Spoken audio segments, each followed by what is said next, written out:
Hello friends, welcome back to my channel connect with কল্পনাতে স্বাগত জানিয়ে ভিডিওটা শুরু করছি।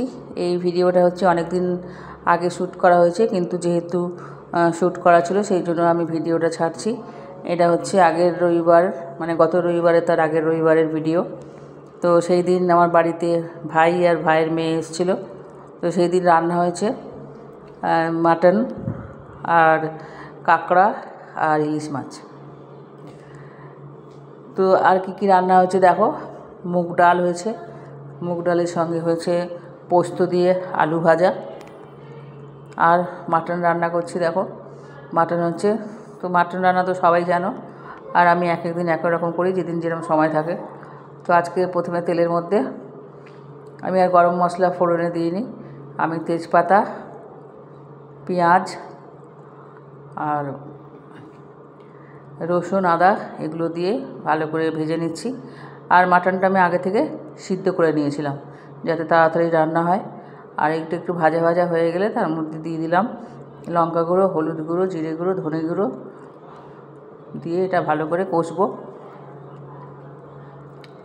এটা একটুখানি মশলার গন্ধটা চলে গেলে তার মধ্যে দিয়ে দেবো সিদ্ধ করা মাটন। তো সিদ্ধ করা মাটন দিয়ে এটা কষানো হচ্ছে। তারপরে প্রেসার কুকারে দিয়ে মাটনটা তো সিদ্ধ করাই ছিল, তো দুটো সিটি হলে নামিয়ে নেব। তো দেখো মাটনের কালারটা কেমন এসছে। আমি তো জানো কাশ্মীরি লঙ্কা খুব একটা ব্যবহার করি না। আর এটা হচ্ছে ইলিশ মাছ, ইলিশ মাছটা ভাজা হচ্ছে।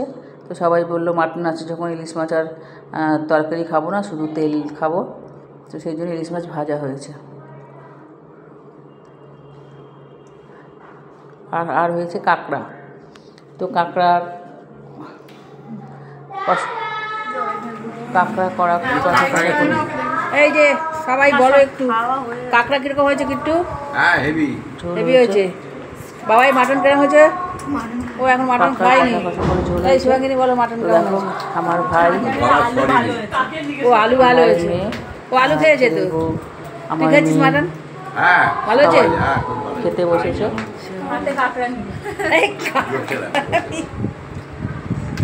তো তোমরা ভিডিওটা দেখতে থাকো, আশা করি ভিডিওটা তোমাদের ভালো লাগবে।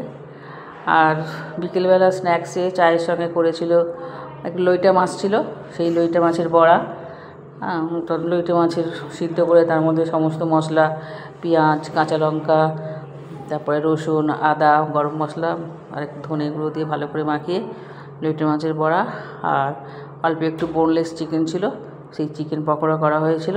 তবে চিকেন পকোড়ার থেকে লইটা মাছের বড়াটাই বেশি ভালো লেগেছে। তো ওরা সবাই এখন আমরা এটা চা দিয়ে খাবো বলে এটা তৈরি করা হচ্ছে বিকেলবেলা। তো এগুলো আগে থেকেই ছিল বাড়িতে, ভাইরা আসে বলে এটা কেনা হয়নি। তো যেহেতু ফ্রিজে আগে থেকে ছিল সেই জন্য এইগুলো করা হচ্ছে।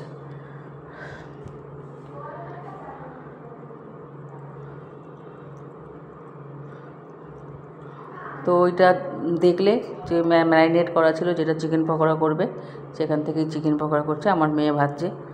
আর এখন দেখো ভাজাগুলো হয়ে গেছে, তো সবাই এখন চায়ের সঙ্গে খাচ্ছে। ভিডিওটা তোমরা দেখতে থাকো, এবং চা খেতে খেতে নানা রকম গল্প হচ্ছে। তো সেই জন্য আমি আর বেশি কথা বলছি না, ভিডিওটা এখানেই শেষ করছি। পরের ভিডিওতে আবার তোমাদের সঙ্গে দেখা হবে।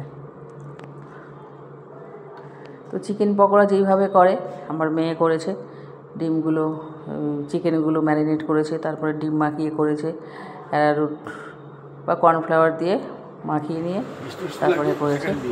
তো দেখো এখানে রাখা আছে চিকেন পকোড়া দিয়ে ওরা সবাই চা খাচ্ছে। দেখো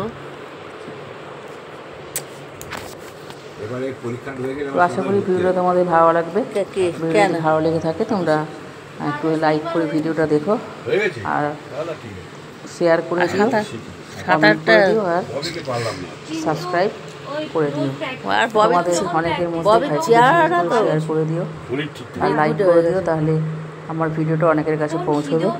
তো ভিডিওটা এখানেই শেষ করলাম, পরের ভিডিওতে আবার তোমাদের সঙ্গে সাঁতার আমার তো সব শরীরে সব দেখা অঙ্গ হবে খুব প্রত্যঙ্গ তাড়াতাড়ি। পুরো শরীরের ব্যায়াম হয় সাঁতার করলে। সুইমারের সার্টিফিকেট তো পেয়ে গেছি,